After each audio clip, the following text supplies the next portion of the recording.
Hello everyone, আসসালামু আলাইকুম। আজকের পর্বে আমি আপনাদের সঙ্গে শেয়ার করব কলই শাক ভাজির রেসিপি। তো চলুন শুরু করা যাক। প্রথমে আমি কিছু কলই শাক নিয়েছি। এই কলই শাকগুলোর শুধু নরম অংশগুলো আমি বেছে নিব। এরপর কলই শাকগুলো আমি ছোট ছোট করে কেটে নিব। এখন আমি কড়াইতে কলই শাকগুলো দিয়ে দিব সামান্য পরিমাণ লবণ। লবণটা দিয়ে কলই শাকগুলো আমি একটু সিদ্ধ করে নিব।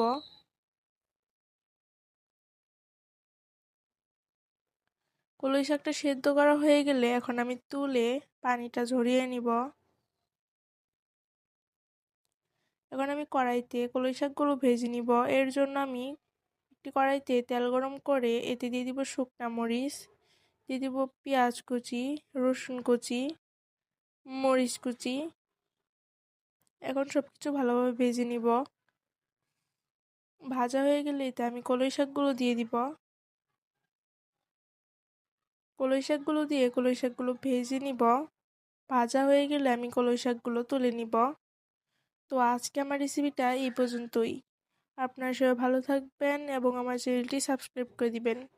আর আমার এই ভিডিওটা কেমন লাগলো অবশ্যই কমেন্ট বক্সে জানাবেন। আল্লাহ হাফেজ।